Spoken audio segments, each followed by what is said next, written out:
Irmãos, eu quero convidar vocês a abrir a palavra do Senhor, primeira carta de Pedro, capítulo 3, lá no verso 13. Tema da mensagem de hoje: o que fazer quando nos machucam? Eu tenho falado bastante sobre, há algum tempo já, nesse texto aqui de 1 Pedro. Nós sabemos o contexto em que o texto é escrito. É um contexto de perseguição. É um contexto de pessoas que creram na palavra, creram no Senhor, dentro de um ambiente ou pagão ou judeu. Aqueles irmãos da Ásia Menor, a sua maior parte eram comunidades que tinham muitos judeus, mas tinha muitos pagãos ali. E essas pessoas, um ou outro da família, acabam crendo no Evangelho, creem em Jesus, e essa crença, essa conversão que acontece, ela é ofensiva em muitos aspectos para aqueles que permanecem. Você está rejeitando os deuses das nossas famílias. E naturalmente, mesmo dentro das casas daquelas pessoas, mesmo dentro da comunidade que elas estavam inseridas, mesmo dentro de ambientes, talvez de trabalho, em situações de pessoas que você conhecia a vida inteira, e a gente tem que lembrar que o contexto onde esses irmãos viviam não era um contexto de uma cidade como Londrina, com 600 mil habitantes. Eram cidades, comunidades rurais muito pequenas e que, via de regra, as pessoas não saíam de lá, nunca saíam de lá. A gente for pensar em avós, bisavós nossos, é bem possível que você vai saber que um bisavô seu nasceu numa cidade, nunca saiu de lá e morreu ali. Mas hoje para nós isso é meio estranho, mas naquele contexto era muito comum. Então quando você vê pessoas sendo perseguidas aqui por conta da sua fé, você está vendo pessoas que estão sendo perseguidas não por estranhos, mas por pessoas próximas, vizinhos, parentes, amigos. E eles sofrem por isso. É natural, você sofre por isso. Você descobriu uma pérola de grande valor, é o Evangelho. E isso tudo vale a pena, mas ao mesmo tempo aquelas pessoas estão passando por um momento de dor, de sofrimento, de ataques. Às vezes os ataques não vieram ainda, mas você tem o medo, você fica alarmado, você fica preocupado, e se vier, eu posso ser mandado embora a qualquer momento do meu trabalho. Se você fosse uma mulher, naquele contexto, o meu marido pode me expulsar de casa a qualquer momento, o meu pai pode me expulsar de casa a qualquer momento, eu não tenho para onde ir. Então, de fato, isso traz para essas pessoas tanto a necessidade de lidar com a ofensa recebida, com os ataques que eles receberam, quanto também o que fazer a partir de agora, como viver em relação a essa possibilidade real de sofrimento que eles já experimentavam.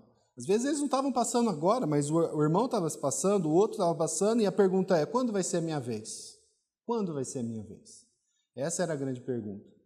Então, nós chegamos agora num ponto aqui da carta de Pedro, onde nós encerramos aquele grande bloco, onde Pedro fala sobre o quanto que a crença naquilo que Jesus fez por nós, na obra do Evangelho, da graça, quando a gente morreu com Cristo na cruz, ressuscitou com Cristo, se nós efetivamente somos salvos e temos uma esperança real naquela salvação que está proposta para nós, já foi feita na cruz, mas para a glória do porvir e tudo aquilo que vai acontecer, se isso é realidade para mim, isso vai mudar a minha maneira de se relacionar com todas as pessoas. Então, até o capítulo 3, verso 12, Pedro ele vai falar das implicações dessa nova vida, dessa realidade de vida em Cristo, em cada um dos nossos relacionamentos. E a gente tratou de cada um aqui.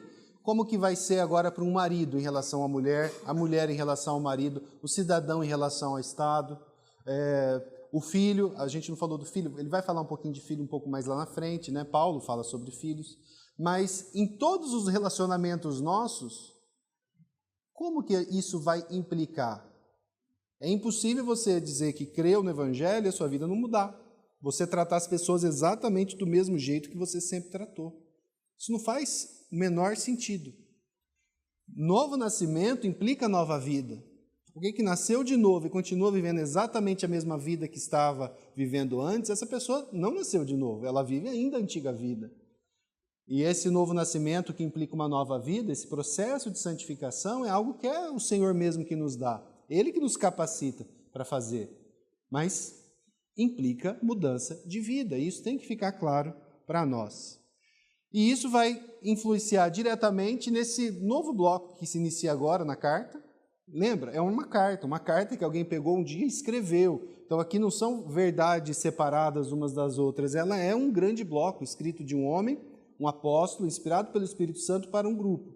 Então existe um raciocínio lógico aqui do Espírito Santo através de Pedro nesse contexto. Ele fala de Cristo, ele fala então das implicações dessa salvação no relacionamento do cristão com várias áreas da vida, no trabalho, no estado, na família e tudo mais. Agora ele encerra esse bloco e ele volta a falar de uma maneira mais geral.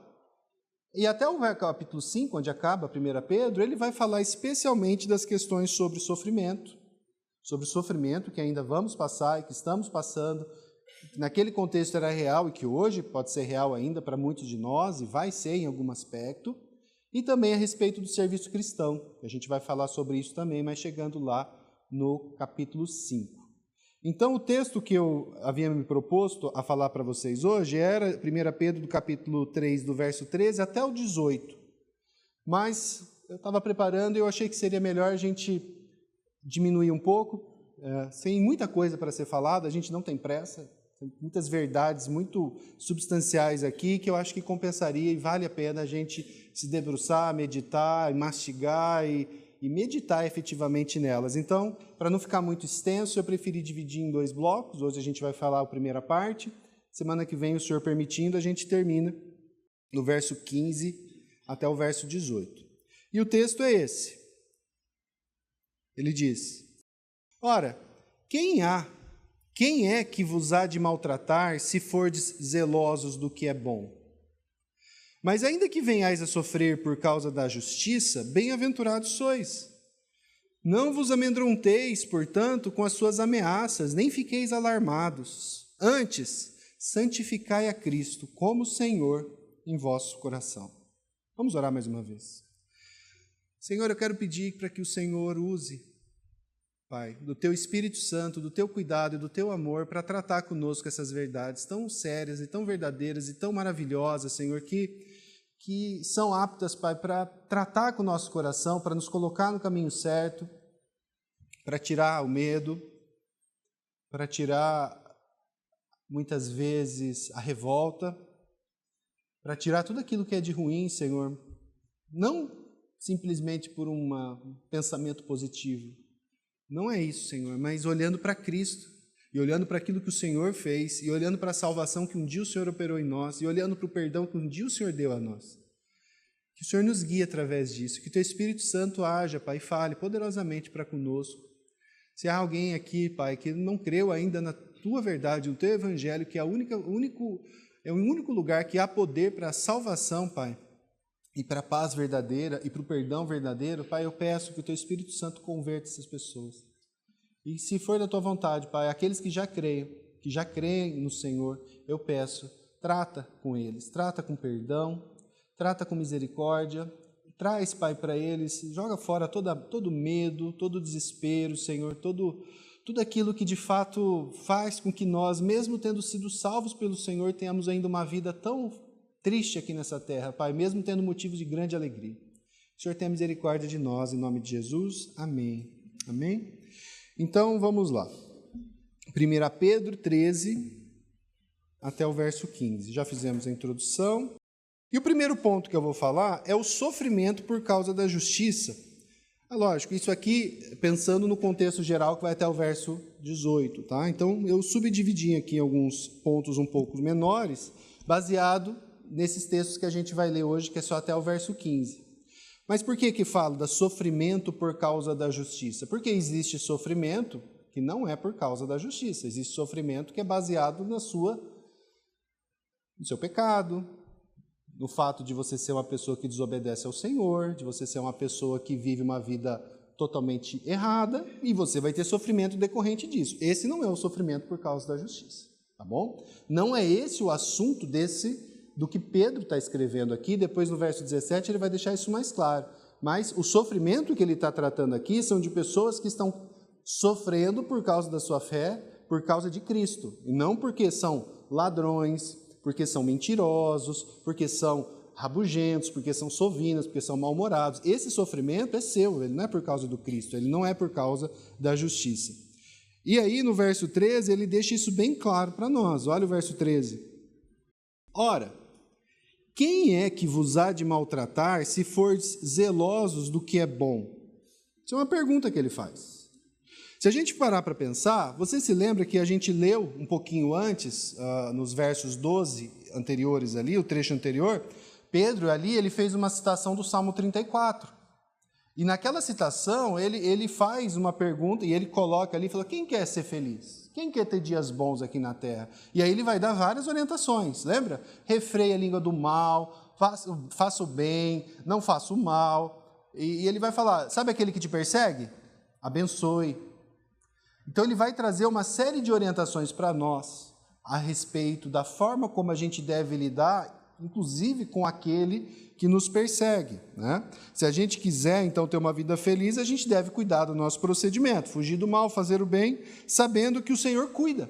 O Senhor cuida de nós. Esse é o padrão, né? E o verso 13 está diretamente conectado com aquele ponto.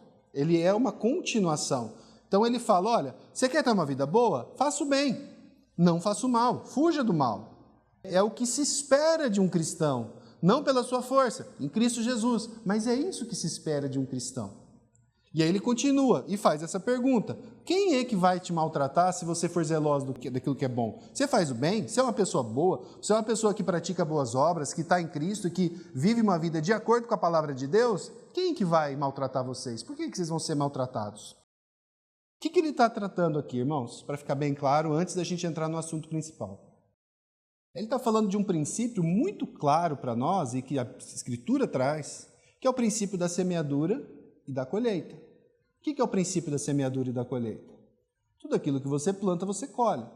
Se você planta o mal, você colhe o mal. Basicamente é isso. Esse é um padrão.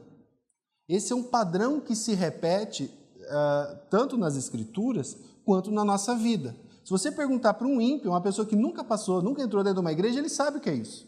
Uma pessoa que faz o bem, via de regra, ela tem uma vida relativamente mais boa do que uma pessoa que vive fazendo mal. Será mesmo, Danilo? Vá lá no presídio, por exemplo, lá na penitenciária estadual de Londrina, lá está cheio de pessoas que optaram por fazer uma vida, ter uma vida absolutamente má, cometendo crimes. Onde que elas estão? Você acha que elas têm uma vida boa? Elas estão presas, elas correm risco de morrer a qualquer momento, elas acabam vivendo aquilo para o qual elas optaram. Elas fazem o mal e você vê o mal. Você não educa o seu filho vai te dar trabalho. Você trata mal a tua esposa, o teu casamento vai ser ruim. Você é um mau empregado, o que vai acontecer? Você não vai ter uma promoção, eventualmente você vai ser mandado embora. Você não cuida bem das suas finanças, você vai entrar em dívidas. Isso é uma consequência natural. Aqui não é castigo. Não é castigo de Deus. Aqui a gente está falando de consequências naturais daquilo que você faz. Isso é um princípio, né? Princípio. É um princípio geral, ele não é absoluto. Existem exceções. Existem muitas exceções, a palavra nos mostra isso. Mas esse é um princípio geral. E é um princípio que a palavra traz. Então a gente deve atentar para obedecer, né? Olha que Provérbios 16, 7 diz. Se os caminhos de alguém são agradáveis ao Senhor, Ele faz com que até os seus inimigos vivam em paz com Ele. Vive em obediência aos princípios de Deus, e você vai ver como, via de regra, a sua vida vai ser uma vida muito mais tranquila. Via de regra. Como eu disse, a gente vai falar um pouco mais sobre essa exceção. Então, aqui a gente está falando de um princípio bíblico, mas que não é absoluto.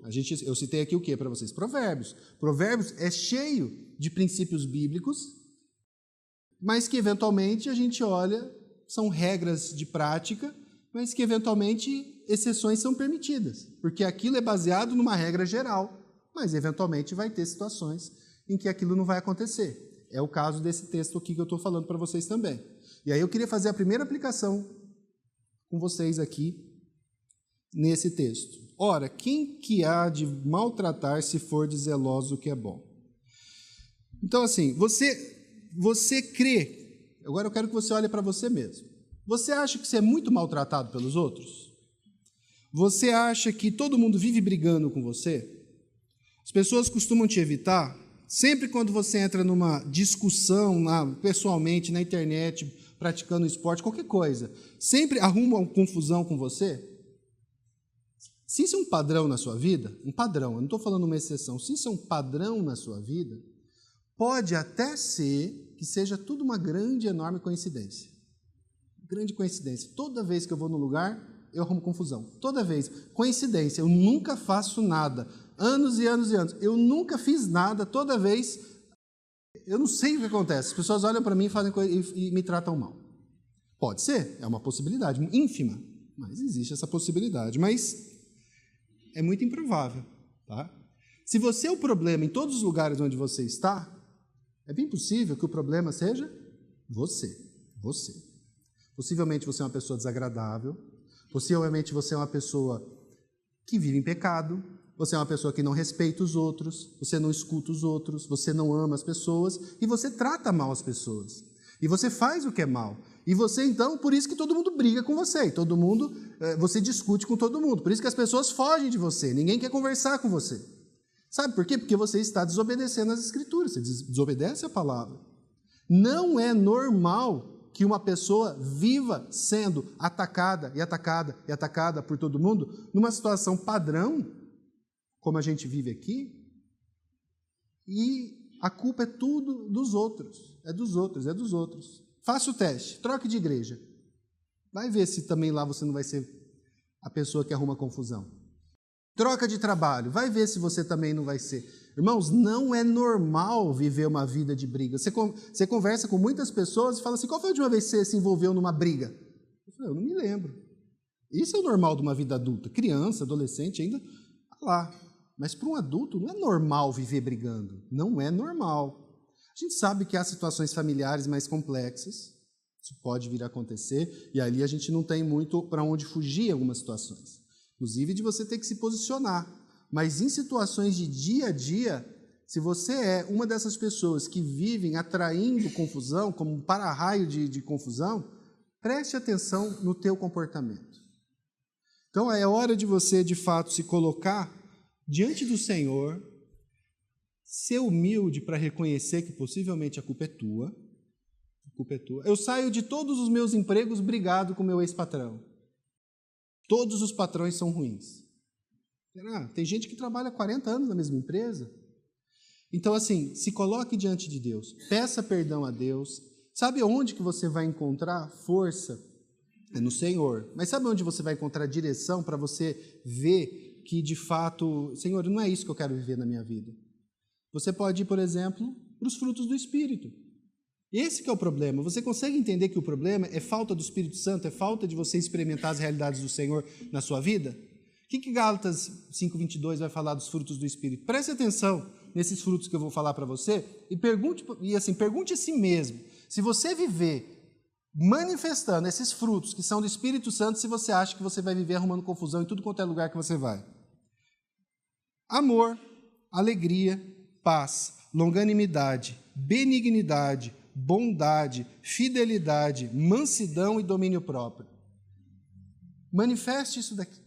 Você acha que todo mundo vai ficar brigando com você o tempo todo?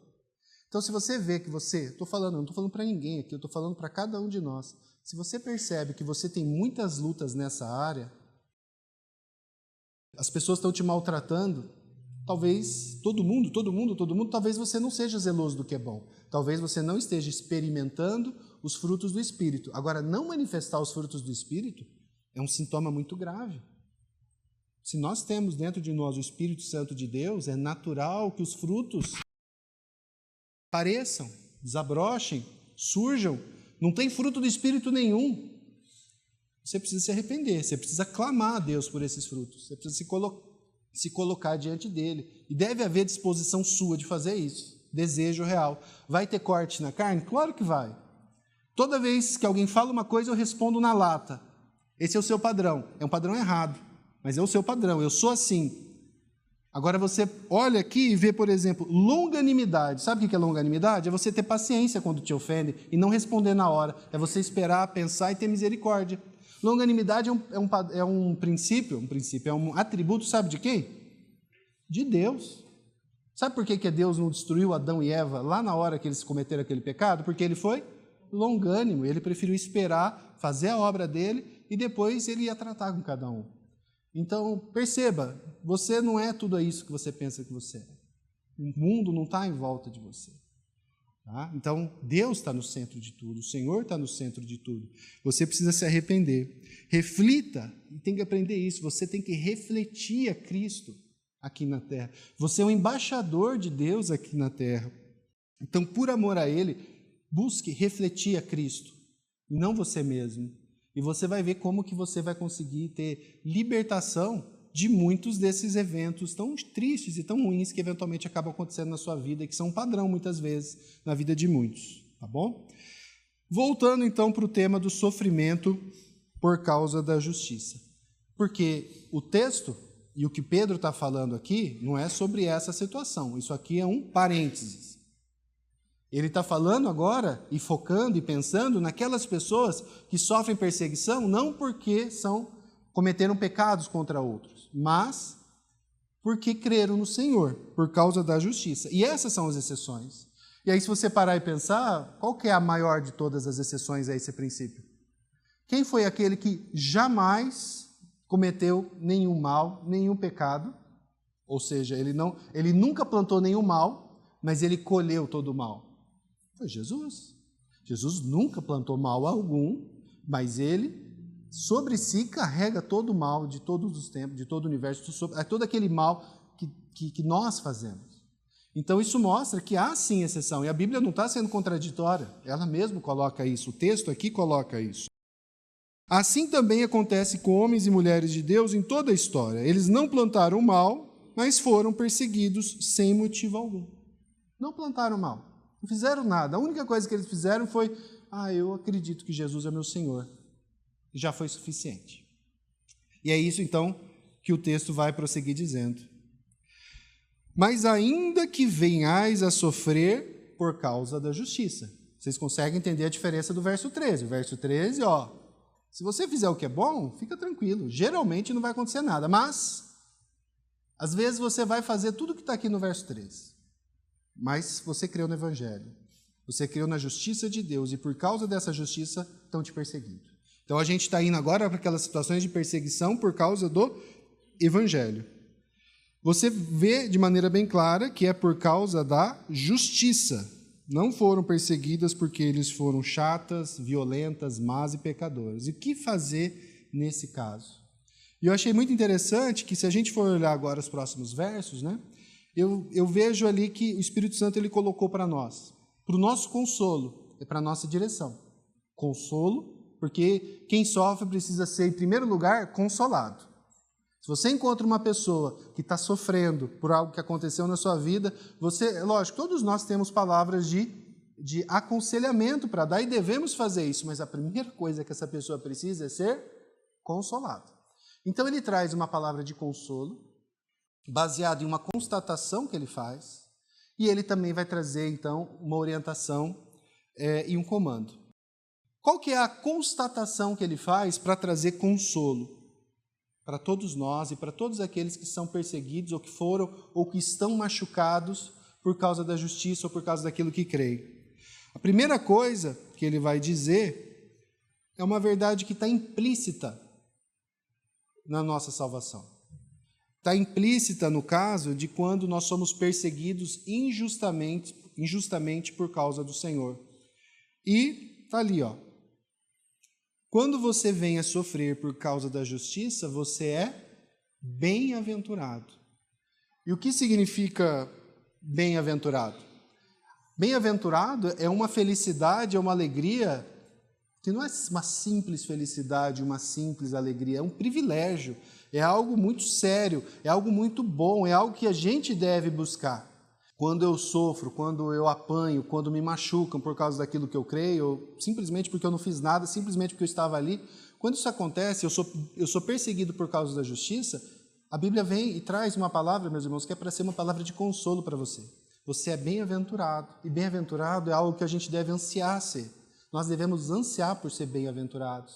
Quando a gente fala de bem-aventuranças, quem que a gente imediatamente lembra? De Cristo. E a gente lembra do quê? Do sermão sobre as bem-aventuranças. Então, abra lá em Mateus capítulo 5. Eu, que sou um cristão bem meia-boca, há não tanto tempo assim, né, há alguns anos, eu não consigo ouvir essa palavra bem-aventurança ou ser perseguido e não me lembrar imediatamente do Sermão do Monte. Eu fico pensando, Pedro, que estava lá e viu e assistiu aquele sermão, imagino que ele estava bem pertinho de Cristo, ouvindo. Pedro ouviu o sermão de Cristo, Pedro ouviu Cristo falar sobre quem eram aqueles que eram bem-aventurados. Será que ele esqueceu disso em alguma vez da vida dele? Eu creio, é lógico, Pedro falhou muitas vezes, mas essas verdades com certeza ecoavam. E agora ele escreve essa carta para aqueles irmãos que estão passando por perseguição, e imediatamente ele vai lembrar do quê? Vocês estão passando por perseguição por causa da justiça? Eu me lembro de algo que eu aprendi um dia, do meu Senhor, e eu vou falar para vocês. Vocês são bem-aventurados. Em Mateus capítulo 5, versos 10 e 11, diz o quê? Bem-aventurados os perseguidos por causa da justiça, porque deles é o reino dos céus. Vocês acham que isso é pouco? A gente passa às vezes tão rápido por textos como esse, porque deles é o reino dos céus. Tem tanta gente entre nós aqui que às vezes se matam para conseguir um terreno, para conseguir construir um imóvel, para ter um imóvel. O meu sonho é ter uma casa própria. E aí o Senhor Jesus diz, aquele que é perseguido por causa da justiça, aquele deles é o reino dos céus.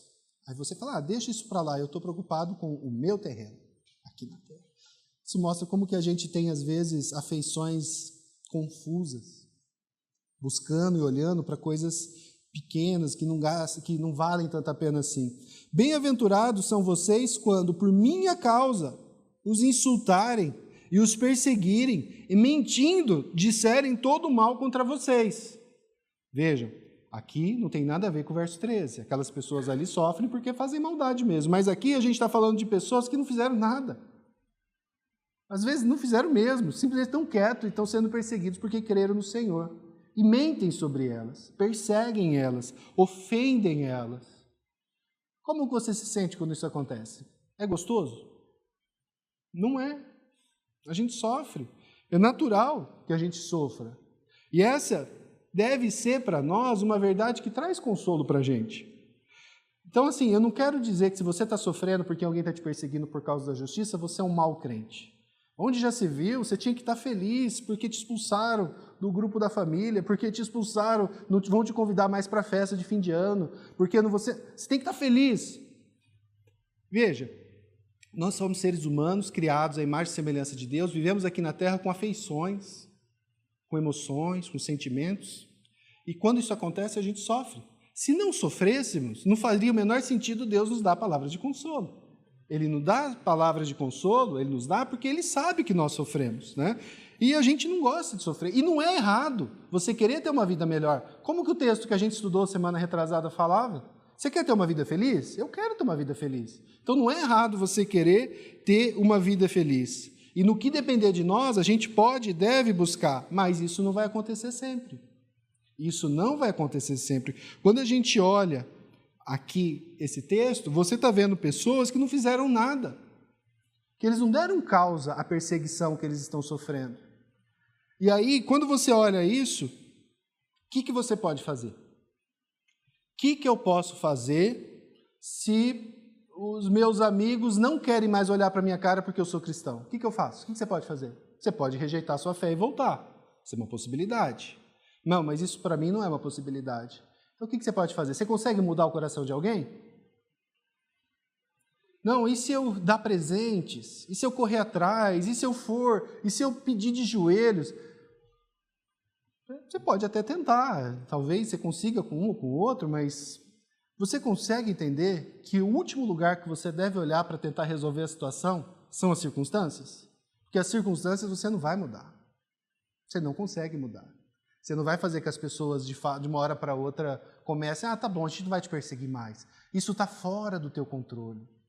Então, eu penso muito assim, situações estabelecidas, uma doença, uma expulsão de um grupo, pessoas que te tratam mal, são fatos. Você não consegue mudar um fato. Você consegue? Não consigo. Eu tenho que aprender a lidar com os fatos que Deus me deu. Essas pessoas estavam sendo perseguidas por causa da justiça. Elas podiam rejeitar a justiça, elas não iam fazer isso. Então, o que elas têm que fazer? Não dá para mudar a vida do outro, não dá para mudar o pensamento do outro, não dá para mudar o coração do outro. Então, eu vou ser consolado por uma verdade maravilhosa. Estão fazendo isso com você? Fique em paz, porque você é bem-aventurado. Você é uma pessoa privilegiada. Não há privilégio maior que alguém possa ter aqui nessa terra do que sofrer por causa do Senhor. Porque eu não vou falar disso hoje, mas vou falar na próxima semana, mas o foco e o ponto aqui desse texto, dessa parte desse texto aqui de Pedro, é apontar para o exemplo de quem para nós? De Cristo. É o exemplo de Cristo. É o exemplo de Cristo. Assim como Ele sofreu, nós também sofremos.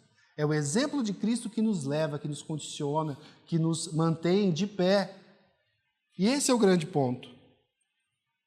Você está sendo perseguido por causa da verdade? Quem mais foi perseguido totalmente por causa da verdade? Cristo. Cristo foi. Ele é o nosso exemplo. Você não quer ser igual a Cristo? Santificação é isso, mas ele foi perseguido por causa da verdade. Então, isso é algo que a gente deve enxergar. Eu sei que vai ser difícil, eu sei que você está sofrendo, eu sei que não é fácil, mas você vai se colocar diante do Senhor e olhar, não para as circunstâncias, porque circunstância não depende de você, mas olhar para o Senhor. E falar, Senhor, enche o meu coração dessa realidade de vida que é ser nova criatura em Ti e ter o privilégio de sofrer pelo Senhor, imitando o Teu exemplo. A dor talvez não vá passar. Muitos homens de Deus, inclusive Pedro, que escreveu isso daqui, ele morreu crendo nisso. Morreu, ele foi morto, mataram ele. Paulo foi morto. Os apóstolos, possivelmente com exceção de João, todos foram mortos por causa dessa verdade. Não quer dizer que a sua vida vai ser melhor, mas quer dizer que você vai melhor em termos, entenda, não vai melhorar, você não vai ser liberto da prisão. Isso aí talvez fique tudo igual. Mas quando diante de Deus você tem a consciência desse privilégio, pode matar, pode prender. Não era isso, Paulo? Se quiser matar, pode matar. Eu, por mim, eu até ia, mas se for para ficar, eu fico, porque eu quero servir o Senhor onde for melhor. Então, esse é o ponto que a gente precisa. Olha como Mateus 5, no verso 12, o Senhor termina. Alegre-se e exultem, porque é grande a sua recompensa nos céus. Eu não quero recompensa no céu, eu quero aqui e agora. Então, a gente tem um problema sério. Onde que está o teu coração? Onde que está a tua mente? Onde você está radicado? Onde que está a tua raiz? Será que não está aqui? Pois assim perseguiram os profetas que viveram antes de vocês. Quando a gente olha em perspectiva, a gente sabe que os apóstolos foram perseguidos, que Cristo veio a morrer, mas quando ele estava falando lá em Mateus capítulo 5, será que aquelas pessoas que estavam ouvindo, inclusive os próprios apóstolos, tinham a ideia de que isso iria acontecer com eles? Será que eles tinham certeza que eles iriam morrer, quase todos? Que iam ser perseguidos, mesmo João, que possivelmente não foi martirizado, mas ficou preso várias vezes. Eu não sei se eles tinham essa noção, mas Jesus avisou. Então, essa é uma verdade que traz consolo. E aqui é a segunda aplicação que eu queria trazer para nós. Você está sendo perseguido por causa da justiça? Por fazer o bem? Por fazer a vontade de Deus? Você está sendo perseguido por isso? Então você é um bem-aventurado. Você é um privilegiado. Você está partilhando de uma experiência cheia de glória em que o Senhor tem os seus olhos sobre você. Você lembra que a gente falou? Os olhos, no trecho anterior, os olhos do Senhor estão sobre aqueles que fazem a sua vontade. Mas isso é fácil? Não é fácil, né? Muitas vezes, e assim, eu creio que muitos de vocês já passaram por situações assim e pensaram, como eu já pensei, que eu queria às vezes só ter uma vida normal. Só isso, não era nenhuma coisa, só ser normal, só não ter que passar por isso. Mas essa decisão não cabe a nós. Esse é o ponto. A decisão sobre os caminhos que a gente vai percorrer, por onde a gente vai andar, as lutas que a gente vai passar, as contradições que virão sobre nós, essa decisão não é nossa. Essa decisão é do Senhor. E se aprover a Ele passar por situações difíceis, que nós possamos entender, como Romanos 8:28 diz, todas as coisas cooperam para o nosso bem. Ele quis que fosse assim, de alguma forma, para fazer com que nós cresçamos nele mesmo. Reflitamos mais a Ele, estejamos mais próximos a Ele. Então, a gente não pode mudar as circunstâncias da nossa vida, mas nós podemos experimentar Cristo em todas elas. Então, quando você está sendo perseguido, atacado, vilipendiado, você pode experimentar Cristo em tudo isso. Então, se você estiver passando por uma situação como essa, eu quero pedir uma coisa para você. Ore.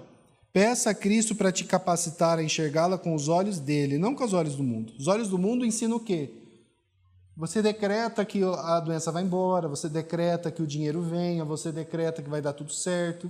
Eu fico pensando que muitos lugares que pregam esse tipo de coisa, o problema que vão ter, por isso que elas não duram muito tempo, porque daqui a alguns anos o pessoal vai começar a quê? A morrer, né? E todo mundo morre, né? O pessoal dessas igrejas que pregam esse tipo de prosperidade também morre. E aí, faz o quê? Tem como? De 120 vai ser difícil alguém passar. Anos, né? Então, para nós essa não é a visão. A visão é entender que se o Senhor tiver para nós algum tipo de luta ou tribulação pela qual nós vamos ter que passar, essa luta, essa tribulação pode ser familiar, pode ser em trabalho, pode ser dentro da igreja. Entenda, você não tem controle sobre essas coisas. E se você está diante de uma situação dessa em que você sofre por causa da justiça em situações como essa, ore ao Senhor, coloque-se diante dele, peça para que ele te capacite a passar por isso. Lembre-se da realidade de que você é um privilegiado por passar por isso, que você é bem-aventurado, que você está imitando a Cristo ao fazer isso. Então eu quero pedir para você, não desperdice o seu sofrimento. Você tem duas opções. Como cristão que sofre por causa da justiça. Duas opções. A primeira é se colocar diante de Deus, como eu falei, e falar, Senhor, me ensina a viver e ser mais parecida com Cristo nessa situação. Essa é uma opção. A outra, que muito crente faz, é murmurar. Murmure. Reclame. Por que eu? Por que não o outro? Onde já se viu?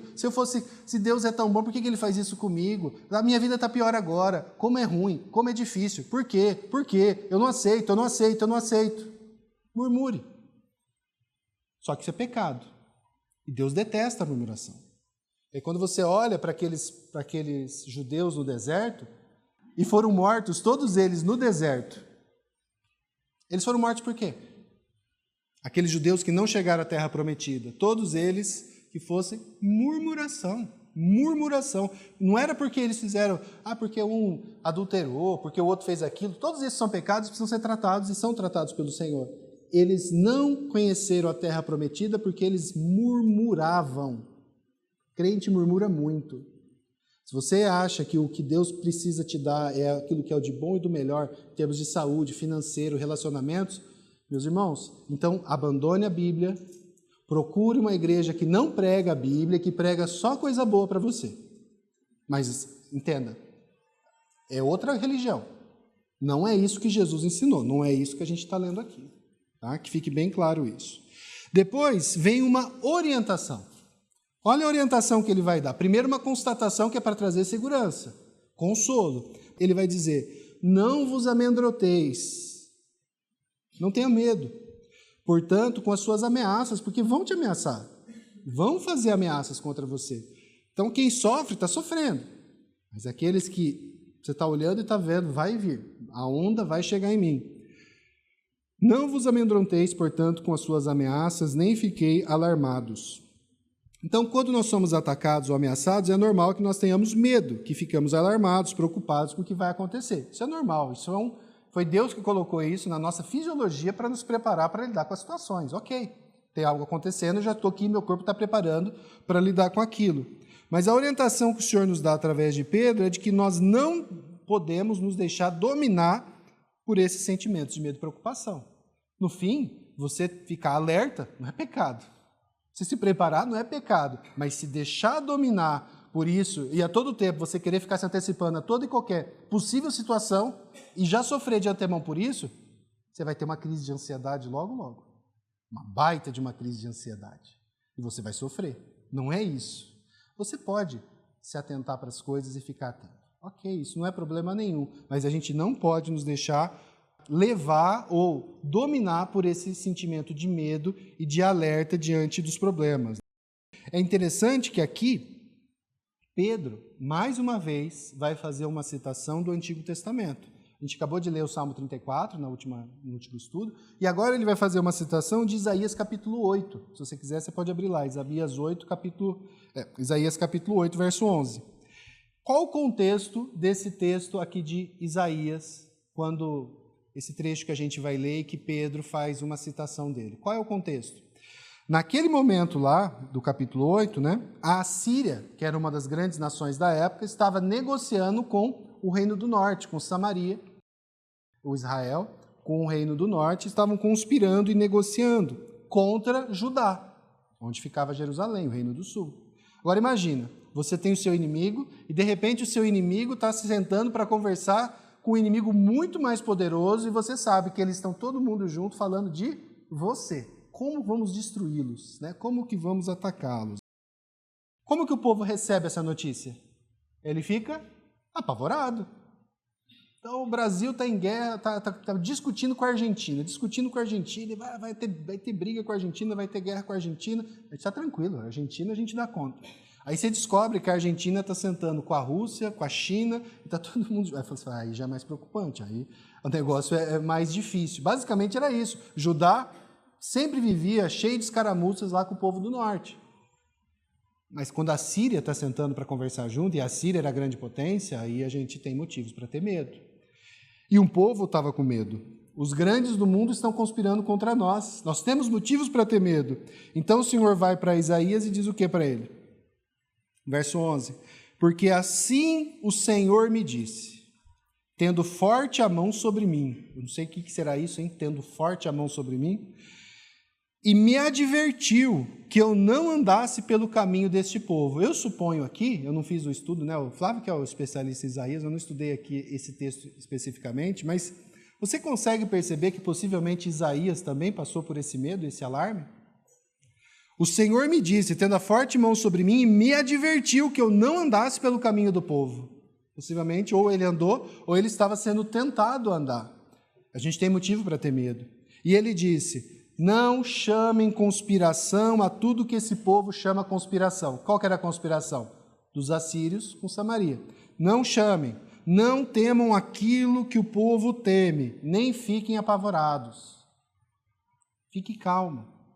Eu estou no controle de tudo. O povo está morrendo de medo, mas você crê em mim, não precisa ter medo. Agora tem um problema aqui. Que você já teve medo de alguma coisa? Não, também. A gente tem. Todos os dias a gente tem algum medo. E a maior parte desses medos que a gente tem, eu não sei se é maior, mas muitos desses medos são medos reais. Vocês concordam comigo? São medos reais. Vou passar por uma cirurgia amanhã e é uma cirurgia de muito, muito delicada e eu tenho uma chance real de morrer. Tem um bandido solto aqui no meu bairro e eu estou com a porta da minha casa sem tramela, porque ela quebrou. Isso é antigo, hein? O medo é real, né? O Eliseu gostou. O medo é real, não é real? O medo é real. A gente tem um medo real. E você está com medo real de ser assaltado? Você está com medo real de ficar doente? Lembra na época do Covid? Então a gente tinha vários irmãos com situação, com grupos de risco. Essas pessoas passavam para o medo real. Será e se eu pegar essa doença? E agora que não tem mais lugar para ir no hospital? E agora que não tem mais vaga em nenhuma UTI? E agora que não tem mais oxigênio? Eram medos reais. Você quer conselho mais inútil para você dar para alguém que está com medo de verdade do que chegar e falar assim, você está com medo, doutor? Então, não tenha medo. Você não resolve o meu problema, né? Não tenha medo. Mas o meu filho vai fazer uma cirurgia, ele pode morrer. Não tenha medo. O Senhor diz não tenha medo, mas ele não para aqui. Esse é o grande ponto. E aí é que ele vai dar um comando para nós. De fato, irmãos, a gente não pode, não deve se deixar levar pelo medo. Mas se você é daqueles que simplesmente fala, não tenha medo não precisa ter medo, então assim, você não vai ajudar em nada. Você tem que dar os meios pelos quais essa pessoa pode efetivamente lutar contra o medo. E é isso que tanto Pedro quanto Isaías vão fazer. Eles vão explicar e vão falar como que você deixa o medo de lado. Quando que você não vai precisar sofrer por conta disso. E aí, então, ele vai dar uma ordem. E qual que é a ordem dele? Fugir. Como que Adão fez? Adão fugiu. Adão ficou com medo de Deus, o que ele fez? Ele fez umas roupinhas e se escondeu atrás de uma moita. A Bíblia nos ensina que você pode andar em Adão ou em Cristo. Se você quiser andar em Adão, fuja. Fuja. Eu estou com medo, fuja. Meu casamento está com problema. Fuja do seu casamento, separe. Fuja. A igreja me dá trabalho. Fuja, vai embora. Mas esse não é o padrão nosso. Esse é o padrão de Adão. O texto, como que ele termina? No verso 15. Não tenha medo. Antes, santificai a Cristo como Senhor em vosso coração. Sabe como que você vai se libertar do medo e do pavor e do desespero? Não quando os motivos que te dão medo somem. Porque pode sumir um, mas aparece outro. Aí o Covid foi embora, agora chegou a H1N3. Aí a H1N3 foi embora, agora vai chegar a gripe, não sei das quantas. Porque agora vai ser a guerra da Ucrânia me dá medo. Aí chega uma guerra em Israel. Motivos para você ter medo você sempre vai ter. Fugir desses motivos não vão te resolver nada. Você vai ter que aprender a lidar com o medo dentro de você. Mas você não tem capacitação para isso. Então o que o texto nos ensina? Você quer parar de ter medo? Eu quero. Santifique a Cristo como Senhor em vosso coração. É isso que o Pedro vai dizer. É a citação que o irmão faz, que Pedro faz. E aí a gente vai ver até uma coisa muito parecida, mas ao mesmo tempo semelhante, mas que no fim são parecidas de novo, entre esses dois textos. Ele vai falar, santificai a Senhor no nosso coração. O que significa santificar nesse contexto, então? Geralmente a gente usa santificação naquele contexto de salvação e de santificação progressiva. Eu criei no Senhor, agora eu sou de Cristo, e a partir de agora que eu fui justificado, regenerado, eu nasci de novo, essa salvação na prática implica em mudança de vida, em eu sendo cada dia mais, progressivamente, cada dia mais sendo feito mais parecido com o Senhor. Isso é santificação, que a gente geralmente usa mais essa expressão. Mas o sentido que ele usa aqui não é tanto esse. Ele vai usar no sentido posicional. Santificar a Cristo, em termos de onde você está, onde Cristo está para você e onde você está em Cristo. Basicamente é esse o contexto que ele vai usar aqui. Onde que está a sua confiança? Esse é o ponto que ele vai usar. Para ajudar aqui, eu vou pôr um texto aqui do nosso irmão Heber Júnior. Essa santificar a Cristo aqui significa o quê? Manter uma confiança distinta em Deus em lugar de temor de homens. Cristo deve ser temido de forma exclusiva. Santificar a Cristo, nesse sentido que ele está falando, sabe quem que você tem que temer? A Deus, a Cristo, ao Senhor, e não as situações. O mundo pode até te matar, pode mesmo. Não é que o mundo não vai te matar. Tirar o medo não é tirar a circunstância. O ladrão pode entrar, te roubar e te matar. Mas você trata o teu coração diante do Senhor. E aí a gente vai para o texto que o irmão Hélio comentou, que é a continuação daquele verso que a gente leu, 8:13. E ele vai dizer o quê? Não chame conspiração a tudo que esse povo chame conspiração, não temam aquilo que o povo teme, nem fiquem apavorados, mas ao Senhor dos exércitos, a Ele vocês devem santificar. É a Ele que devem temer, é dele que vocês devem ter pavor. Olha como é sério isso. Então, sabe como que você faz para você parar de ter medo de tudo? Você começa a temer a Deus. Quando você aprender a temer a Deus, em primeiro lugar, como centro da tua vida, nele que estão os meus afetos, nele que estão as minhas necessidades, nele que está a minha confiança, nele que está o meu descanso, é a ele que eu temo. Eu vou temer a Deus e eu não vou temer a homens. Não adianta você querer ficar mais forte que os homens. Não adianta você querer ter mais dinheiro que os homens. Não adianta você querer ter mais saúde que os homens. Tudo isso passa. Você precisa confiar e descansar em Deus. Agora, uma coisa que é interessante desses dois textos, se você olha, Isaías, no Antigo Testamento, ele vai dizer quem? Que a gente deve temer a quem? Ao Senhor dos Exércitos. A Ele vocês devem santificar. Ele está falando de quem aqui? Do Deus? Pai. Mas quando Pedro faz a citação, ele fala quem? A Cristo. Então, assim, isso só deixa muito claro para nós como era tão claro e evidente para Pedro, por exemplo, e para nós, que Cristo é Deus e Deus é Cristo. E aqui é só mais uma indicação, só a título de curiosidade, em relação à questão da Trindade. O Salmo 86, Davi entendia o que era isso. Mesmo sendo um pecador como nós, Davi entendia. Olha o que ele diz no Salmo 86. Olha que oração maravilhosa para aqueles que querem parar de ter medo. Ensina-me, Senhor, o teu caminho, e andarei na tua verdade. Dispõe-me o coração para só temer o teu nome. Quantas das nossas lutas, das enrascadas que a gente se mete na vida, dos nossos problemas de ansiedade, de depressão, decorrem de temor de homens? Quantos? De querer ser aceito, de querer ser amado, de não querer falar não, de ter medo do que vão pensar de você. Quantas? São tantas, irmãos. Mas olha o que a palavra nos ensina. Davi, Isaías, Pedro, todos inspirados pelo Espírito Santo. Nós devemos aprender a temer somente a Deus. Quando o nosso afeto está ordenado, mas peraí, mas o filho não deve temer o pai? A gente não deve temer as autoridades? Aí que está. Quando a gente teme a Deus, os nossos afetos ficam ordenados. E aí, para um filho que teme a Deus, não é difícil obedecer o pai. Para um marido que teme a Deus, não é difícil tratar bem a sua esposa. Para uma esposa que teme a Deus, não é difícil temer o seu esposo. Para cidadãos que temem a Deus, não é difícil obedecer ao Estado, por mais difícil que seja. Então a gente tem que aprender isso. E além disso, falando ainda dessa questão do medo, né? Quanto mais nós conhecemos a Deus, mais nós temeremos a Deus. Não é isso? Senhor, ensina-me a temer somente a Ti. Quanto mais você conhecer a Deus, mais você vai temer a Deus. Quanto mais você conhecer a Deus, mais você vai amar a Deus. Você concorda comigo? Quem ama pouco a Deus é porque conhece pouco a Deus. Quem tem medo de Deus não sabe quem Deus é. Quem conhece a Deus, ama a Deus. E quanto mais você amar a Deus e temer a Deus, menos medo você vai ter. O pastor Alexandre tratou conosco recentemente 1 João.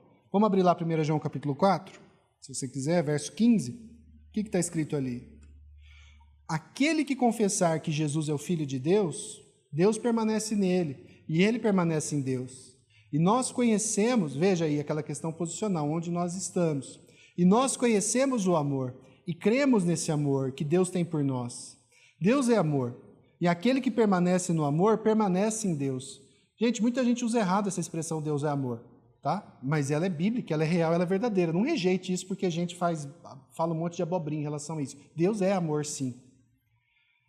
Nisso, o amor é aperfeiçoado em nós, para que no dia do juízo mantenhamos confiança, pois assim como Ele é, também nós somos nesse mundo. No amor não existe medo.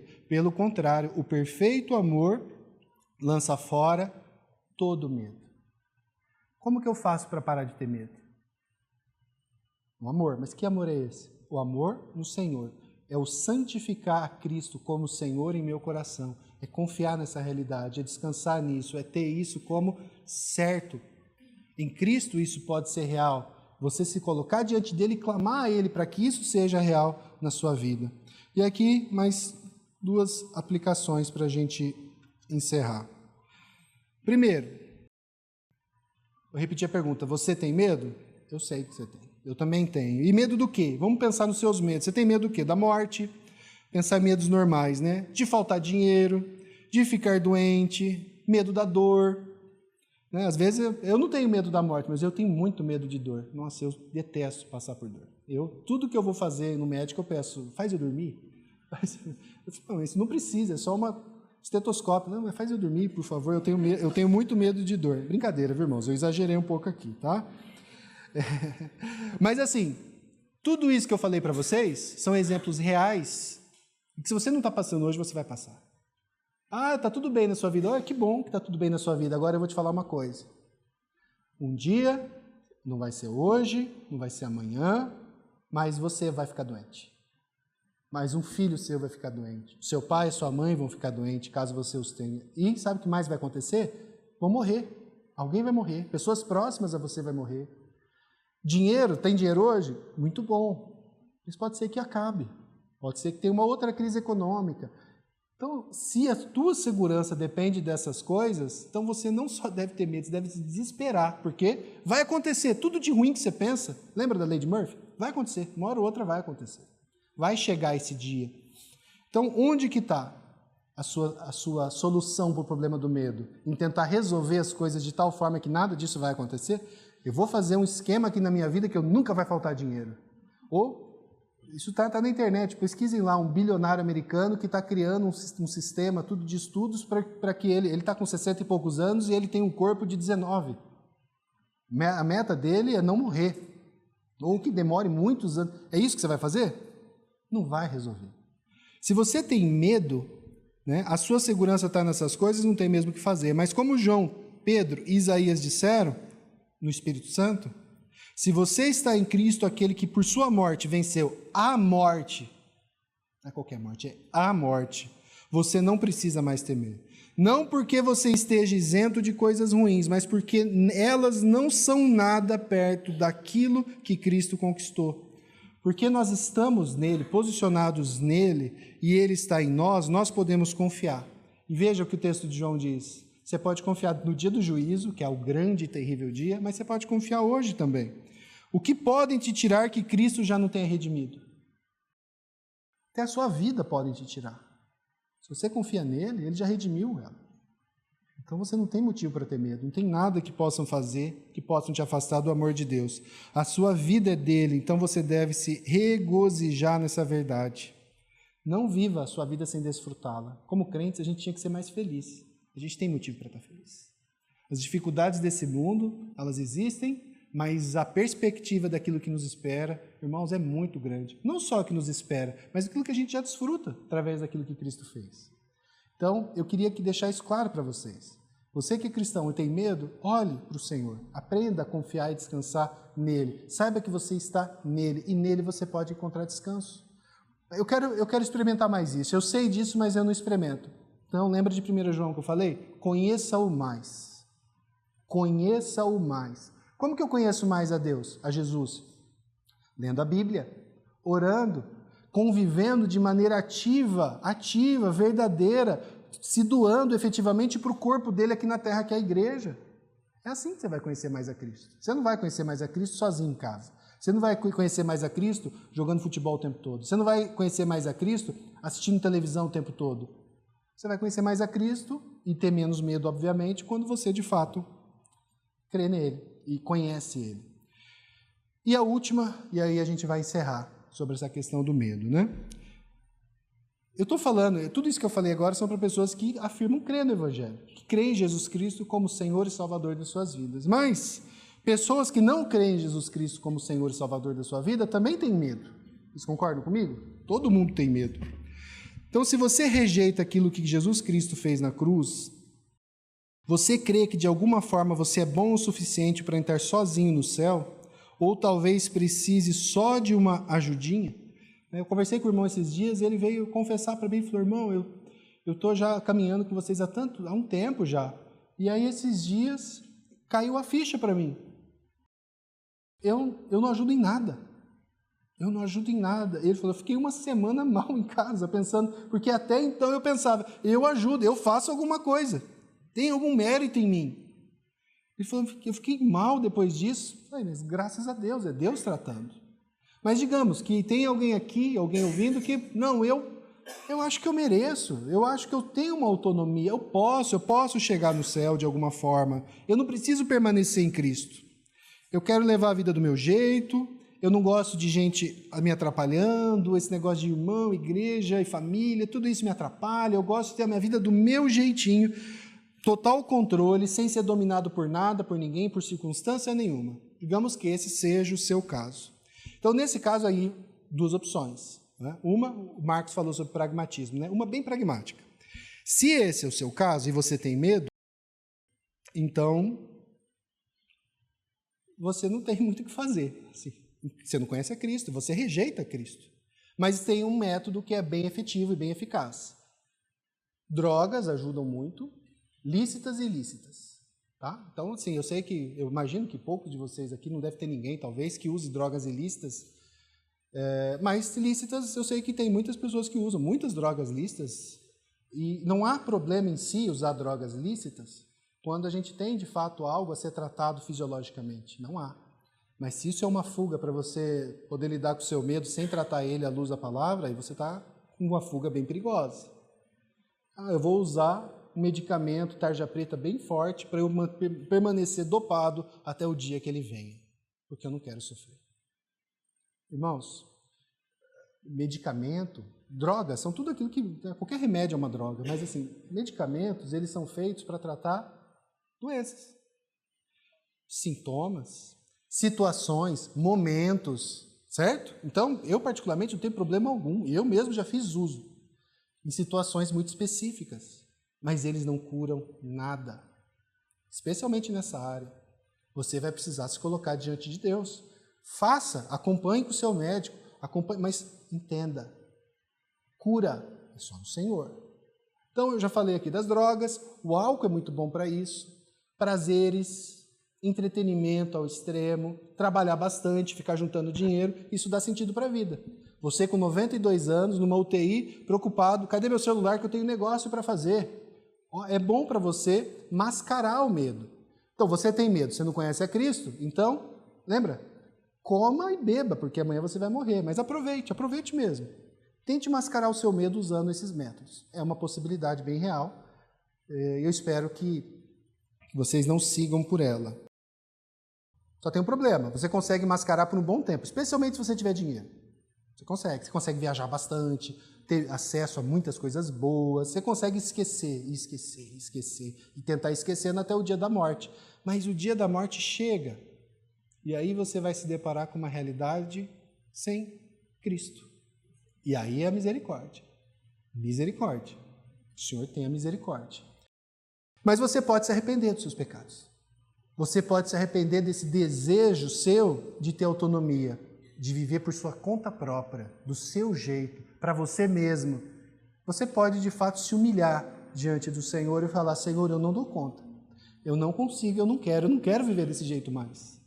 Eu não quero e eu não consigo. Eu me arrependo. Eu não quero mais andar sozinho. Eu não quero mais andar pelas minhas próprias pernas. Eu não aguento. Eu estou tentando. Eu acho que eu consigo, mas eu não consigo. Senhor, me perdoa. Senhor, eu quero me colocar nas tuas mãos, para que o Senhor, de fato, faça em mim aquilo que o Senhor já fez em tantos outros. Revele-se a mim. Eu quero crer que Jesus Cristo morreu na cruz no meu lugar. Eu quero crer que eu estava com Ele lá, posicionado nele quando Ele morreu, e que hoje Ele pode estar em mim por causa daquilo que Ele fez.